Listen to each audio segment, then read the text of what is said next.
Back for another one. Daegu Diamond Talk, brought to you by our sponsors. Right, starting off with Go-Go's. You may remember Go-Go's, but your knees might not. But your party spirit still does. No more bag drinks at Go-Go Pub. We kind of grew up, but everything else is still a poor decision in the best way.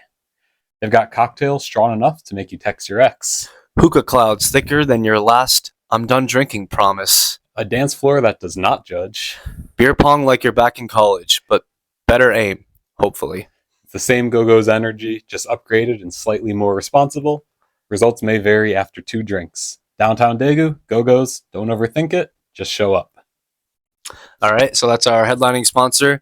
And we've got a second sponsor, Communes. Alone by choice or just early to the party? Welcome to Commune's Lonely Hearts Club. Downstairs, dim lights, indie rock playing like it read your diary.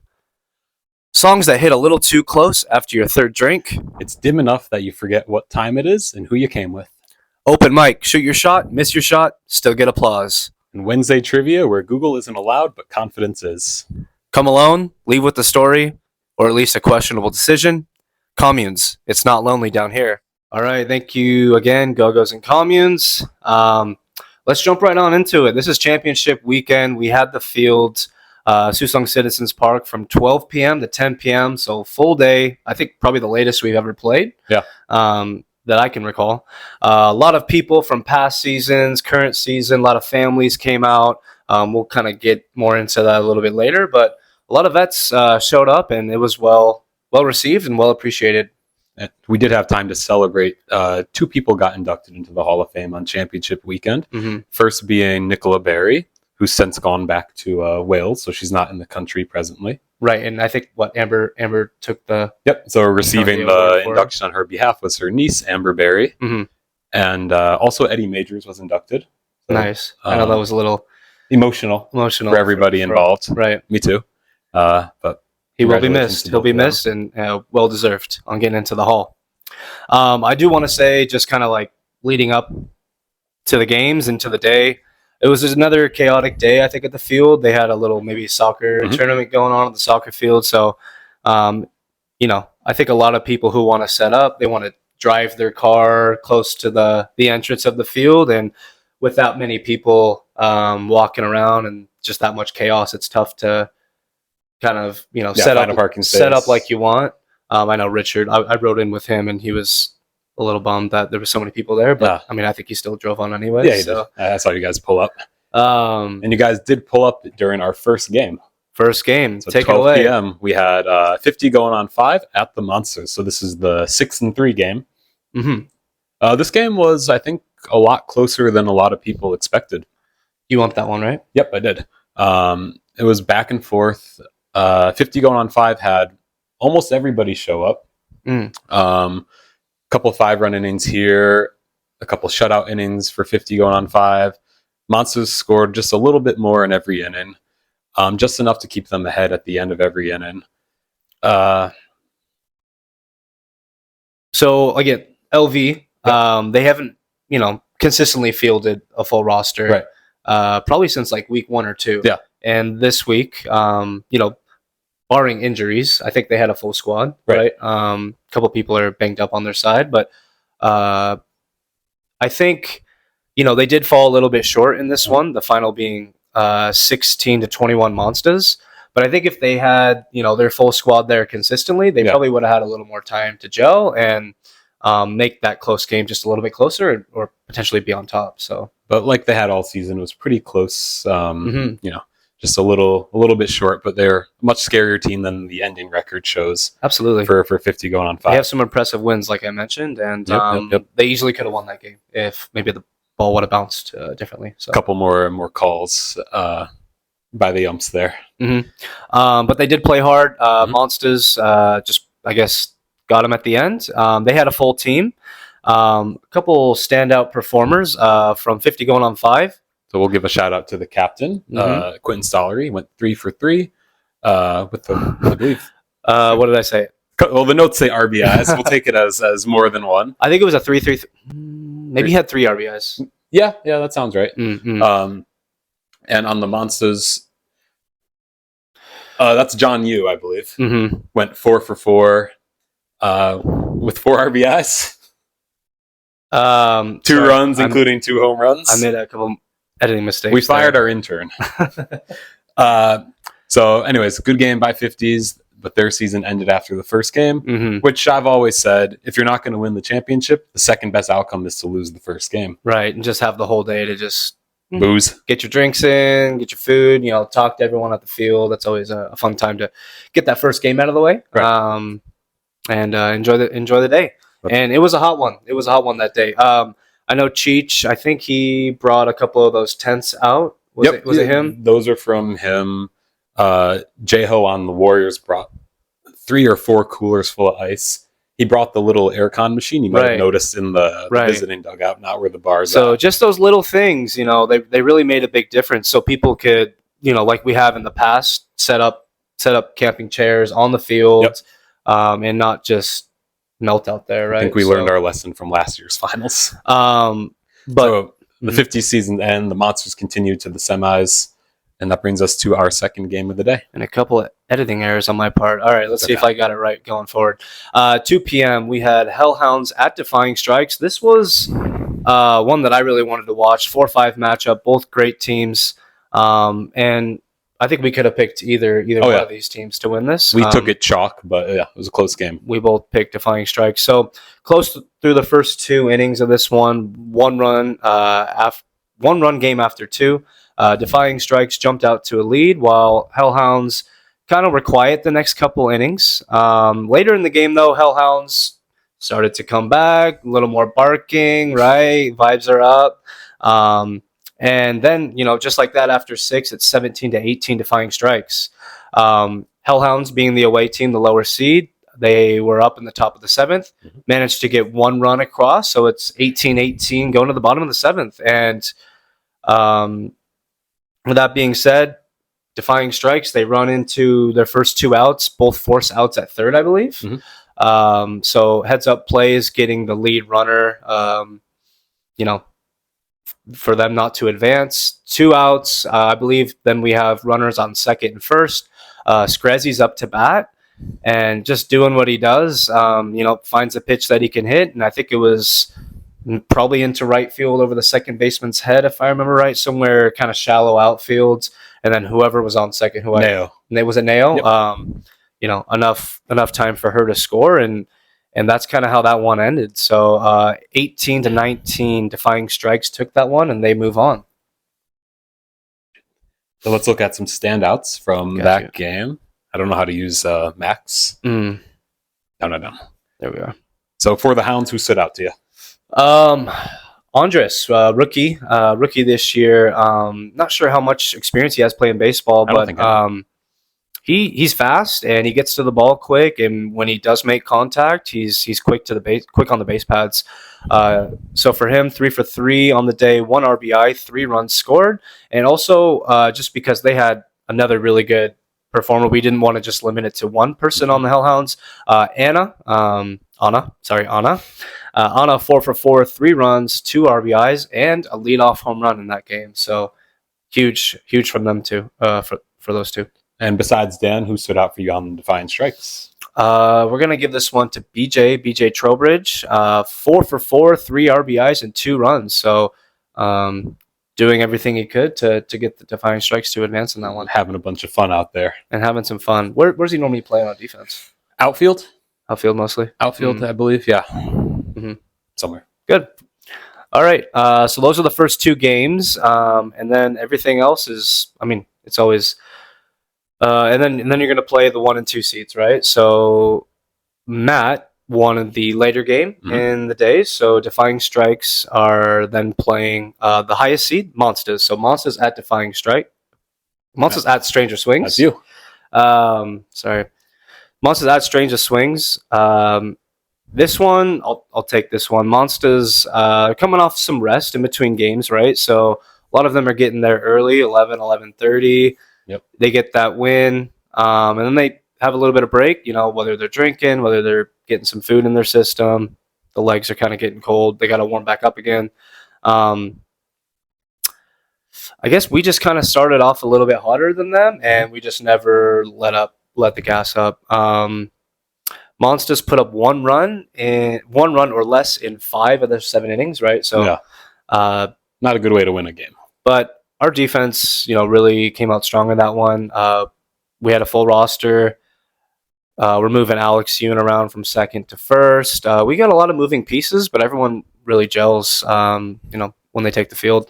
Titus also making some great plays at third base in that one. So that one ended 21-7. Stranger swings. It's a football score. Mm-hmm. It is a football score.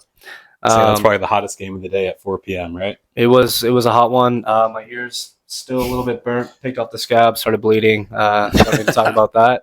But a couple of standout performers. You want to take that for the Monsters? So for the Monsters, did we do John Yu again in both games? I don't think we were supposed to. Yeah, well, I think we chose him again. So John Yu, 3 for 3, 3 RBIs, 3 runs scored for the Monsters. He just had a day. He did. He was showing out. Swings. We're going to give this one to Crazy Dave. Dave Lyons, 4 for 4, 3 RBIs, 4 runs scored, and 2 triples. So he's really moving around the bases. His legs don't stop. Really good table setter at the top of the lineup for the Swings there. So your first game, 6 p.m.? 6 p.m. game. So this is my team, the Warriors, our first game of the day. We had a lot of people not show up at 11:30, 12 o'clock, which I think was good for us. People knowing kind of how to handle the championship day. A couple people drinking the 0 beers and really pacing themselves. Right. Not I. So this game we had the lowest remaining seed, which was Defying Strikes at the Weekend Warriors. Kind of the same as the Swings. We were ready to go in that game. We were up big through most of the game. Kind of took it a little bit easy near the end of the game. The Defiant Strikes started getting some good hits, started playing some better defense. They got 10 runs in their last 2 innings, so 5 in the 6th, 5 in the 7th. Made it a little bit closer, but in the end, they were just a little bit short. Final score of that game was Defiant Strikes 17, Weekend Warriors 19. And that's just been kind of the story of the Warriors season. Always just a couple more runs than the other team. Like, really squeaking out a lot of wins this season, It's a team of veterans that know how to get it done and not to give out too much effort. Just enough to pass the class. Absolutely. We did notice, I guess, maybe C's get degrees, right? That's right. There was maybe a little bit of tiredness from that team on defense, so we were able to steal a couple bases here and there. Is that right? Yeah.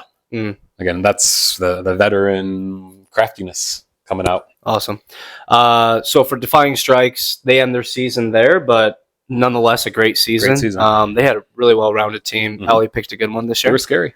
Murray ended the season well, 3 for 3 with 3 RBIs, 3 runs, a single, double, and a home run, just a triple short of the cycle. So well done, grumpy old fella. I think he goes by the gentle old fella now. Is he doing that now? Rebrand. For us, the guy who was drinking all the 0 beers, Jason Riley. Shout out to him. 3 for 3, 5 RBIs, 3 runs scored. Just a single short of the cycle. And a great rookie season for Jason Riley. That guy hates stopping at first base. He could have won base coach's worst nightmare. Who ended up getting that one? That was Jiwon Kim. I think my vote should have went to Riley on that one because he's never hold it up. No spoilers, but was it close? Okay. For rookie. Base coach's worst nightmare. Okay. And now we have sets us up. Yeah, championship sets us up. 1 and 2 top seeds colliding. As we knew. I mean, this is what I wanted. I'm not sure. What the other people on Stranger Swings wanted, but I wanted the team that we hadn't beaten yet, right? Like you were saying in our last episode, it's really tough to beat a team 3 times in a row. Yep. So this one was for all the money. 8 p.m. I think we started around on time, a little before on time. Ish, yeah. Ish. We had a couple things going on before the final game, which we'll get to. Right, we did the Hall of Fame and some awards. We'll talk about them later. Lights were on, and both teams came out ready. So with the Swings having the lower seed, we were the away team at Weekend Warriors. And let's get into it. Stranger Swings. We hung up one in the top of the first. There was some interesting calls there. We had the call Shane rounding first, going to second. Mm-hmm. Right, the tag play. Was that the Declan one? Yep. The early one? Yep.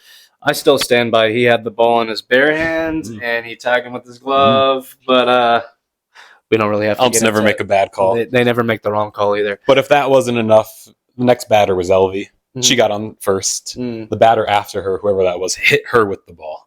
That's true. So you guys she did get hit by the Hawks. That's right. Yeah. And then I think I was. You know who's after Elvie in the order? Is that Dave? It's Dave. And Crazy then Dave. He got on. Richard got on, and then I hit a ball in the infield, but beat it out and scored the run. And then I think our next batter got out, so we put up one. And then Warriors. I mean, you punched us in the mouth. Put up 4. Just really timely, good hits, placing it where we weren't. I don't think we really made any errors that bottom of the inning. It's just you were. There's the knee ball. Oh, all right. Well, I already forgot about that. Yeah. Well, that was my hit. It was your hit. Yeah. Was that a homer? Yeah. All right. Sorry. I'd never run so fast. Quinn always says, like, I think I'm fast, but I hear you behind me all the time. You started on second on that hit. Well, at least we didn't let you have 5, right? Right. Held you to 4. So 4-1, Warriors after 1. Right. But from there, we have, and you do too, but we have a really balanced lineup. So even if our first 5, 6 runner batters aren't, putting across a bunch of runs, you can really count on the bottom of the lineup too. Yeah, and absolutely. I know you guys can do that too. Yeah, Matt Bat's a little later in the lineup.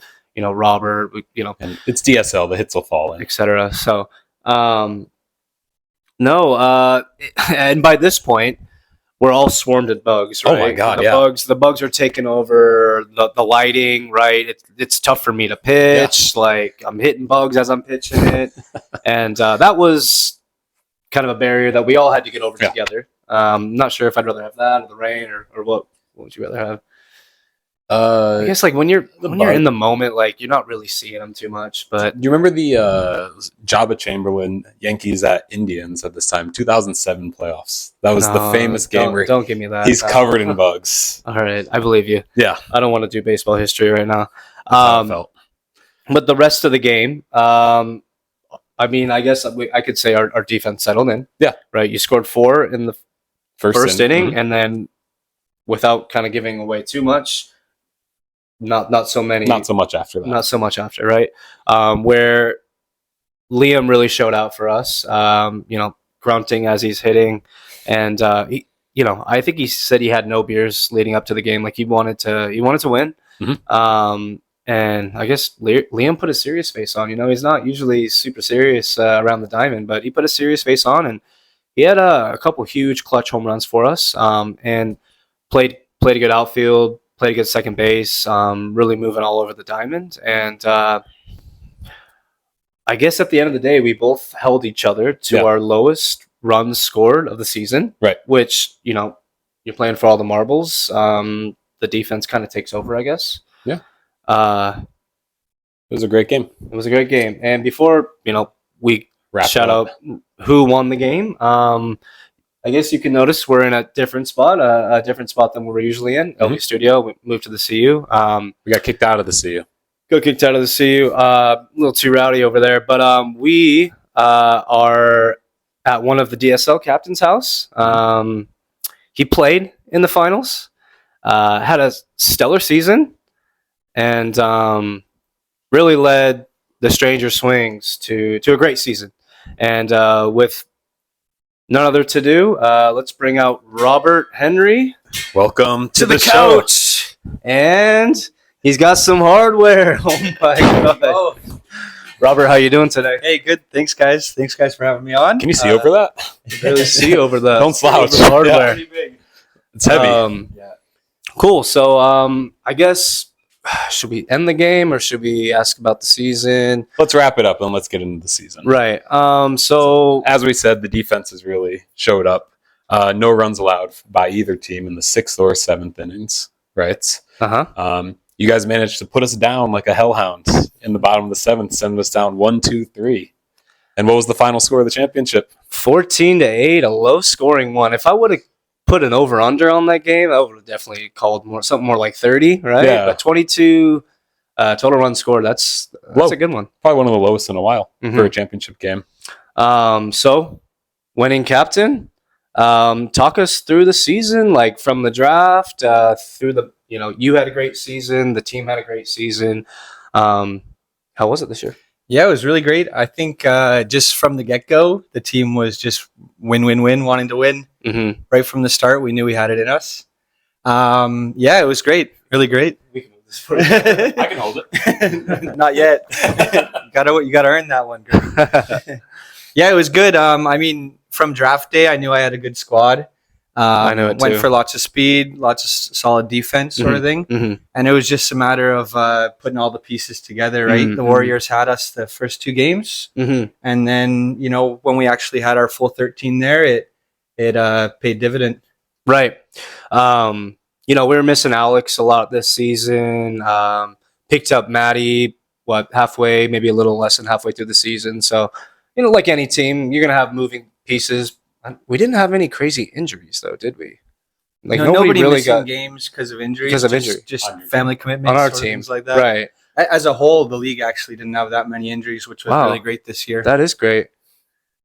Except for my team. Except for your team. Dre, right? Dre, right. Just Dre's Achilles, and Christy broke her hand, I think, in the final game for Mhm. 50 going on 5. But, for a league full of people that aren't all that athletic here and there, we did a great job. Mm-hmm. Asking a little bit more about your season in particular, you had a great season. I would say one of the front runners for MVP. What was different about this season, maybe versus not to say you didn't have good seasons before, but like you really turned it on this season. I mean, I had a pretty good pitch over Hey, here. I set myself up for that one. No pitching, but no, you were seeing the ball really well this season. And just like penciling in the lineup every week. We have a lot of players that are very flexible. I don't like. It was probably easy to be. Was it easy to be a captain this year, or is it kind of tough behind the The scenes? team was really easygoing to actually steer the ship sort of thing. Mhm. Nobody was Mm-hmm. barking in my ear with all these different commands or anything, which is awesome. That's great. And yeah, just people being flexible to play different positions and Mm-hmm. open to trying new positions if they hadn't before. Made it really easy. So Good. and then like you said, like just hitters being able to hit anywhere. Mm-hmm. Like nobody's getting their feelings hurt if they're in the different spot of the lineup Right. or anything like that. Right. Willing to do it for the team rather than like personal stats or Mhm. anything like that was really great. Mm-hmm. And to end that game, you had to choose like who the playoff MVP was. As the captain, what's going through your mind, and like, how did you come to the decision that you came to? I mean, it's kind of, you get put on the spot a bit there and you have to like replay all the plays throughout the day and the game sort of thing. Right. But it was a pretty, It's like after you win, it's like, all right, who is it? Yeah, It's like, whoa, yeah. like, let me just think about this for a Jason second. just kind of gave me the MVP trophy and said, you got to make a choice. And I'm like, oh, okay. But it was a pretty like no brainer for us. Right. Liam was our playoff MVP and Mm-hmm. he was awesome at the plate, 2 homers. Mm-hmm. I can't remember how many. 4 RBIs. 4 RBIs. That's 2 runs that's scored, a big chunk of our runs. and made a lot of key outs And too. he made an out in the last inning. He made a big out at second base when he was there. He just did it everywhere. He got Matt in one of those Yeah. ground ball to Matt. He just did it everywhere, Mhm. and it kind of just puts his season on a whole. Mm, Like I didn't. He stood out like for our team all year, right. which was really great. So it's nice to give him a little bit of recognition Absolutely. for doing a great job. And he's helping out off the field too. He's Oh, setting yeah. up barbecues and Yeah, getting drinks for the team and helping out with rides, and so big time. Yeah. No, he was. well done. He's an awesome teammate to have, and pleasure to be on the same team as him. Mm-hmm. On your side, Warriors, they had a great season. Want to give them some love before we don't want to take all the spotlight. You guys finished the season first in the regular season. Well, I guess I'll 2-part question. How was it being on that team, like with a bunch of veterans, and then also kind of who stood out in that last game for you? Oh, it was a really, really great team.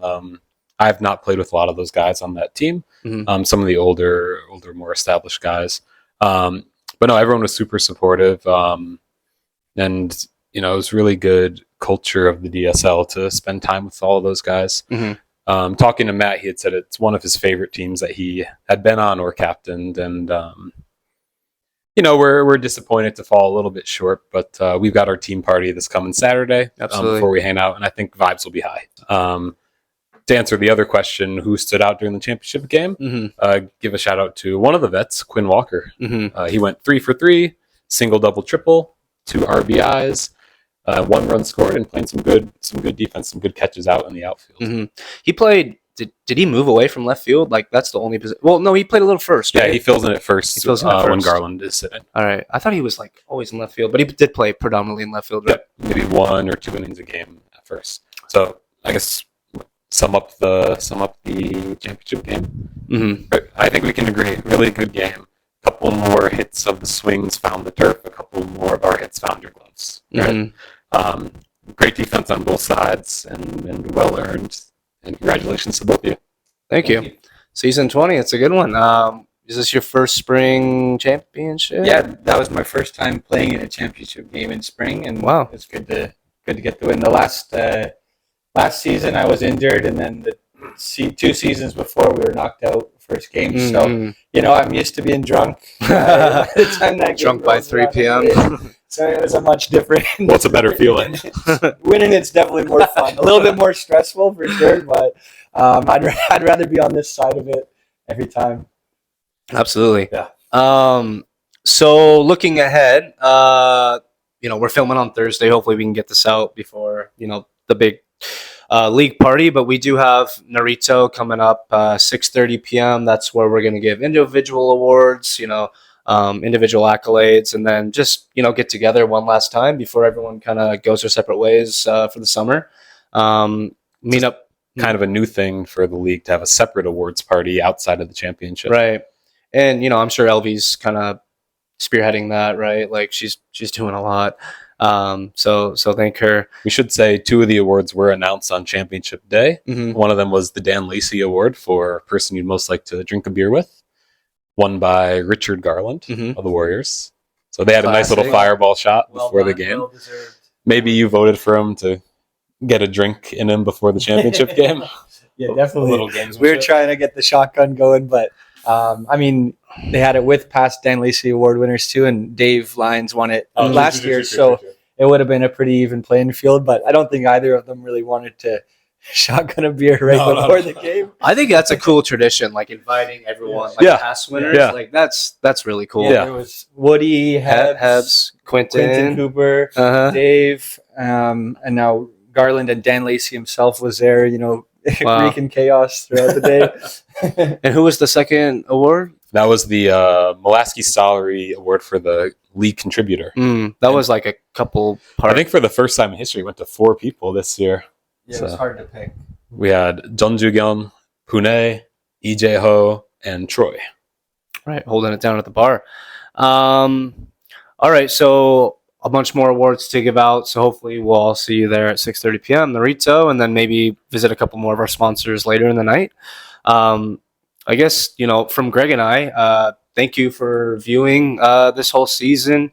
Thank you for all the viewers, all the kind words at the field. Thanks for all the support. We really appreciate it. And a little bit time crunch this year, Jory. Thank you for doing all the editing among everything else. Well, I just hope people enjoy it. Obviously, like Murray's got the comedy side down and like a little more of the imagination. But I like to, we're good at, I think, giving raw facts, and just like if people did miss that week, they can kind of catch up and see, find out who did well, what teams won, what teams lost, and just kind of our takes, right? So I have fun doing it. I hope people have fun watching it. We're at 50 subscribers, so that's a cool milestone to be at. Thank you, Matt. Jesse's going to have to make us another one of those little YouTube pins. Are we up to gold now? And that's basically, another great season. Season 20 is in the books. It's crazy. It's 20 seasons. I've been a part of like six of them, maybe. So that's really cool. Again, and there was a couple of vets who also showed up. Want to give them a shout out for showing their time. Who did you see out there, Rob? I mean, it's nice to see Jason out there. He had to bring the trophy for me to take it home, but I know he was having a good time at the bar and just reminiscing with the other guys. Always great to see. Guys like Robin Seacatch, Daniel Oh, Burke, yep. Woody Wilkerson, Wilkerson, Ruben Rodriguez, Jeff Molaski, Molaski was there. Derek Bergen, Kevin Galbraith. Galbraith. Jesus. Did I say Jesus? Nope. No. And probably many more. And Burke too. You got him. No, it was a Yeah. good turnout. I always look forward to that final day to see all them because you can usually expect the vets to be there on that day. I noticed when we were playing the championship game, people were locked into the game, right? Like there were so many people standing on the near the foul line there. So that's cool. I guess that's it. Subscribe if you haven't. Send us an email so we can, check it out next spring, and we'll end it here. All right. And thanks again, everyone. Daegu Softball League Season 20. Meet a person. Drink a beer. Win a championship. All right. Check you later. Thanks, guys. See you at Norito. Later.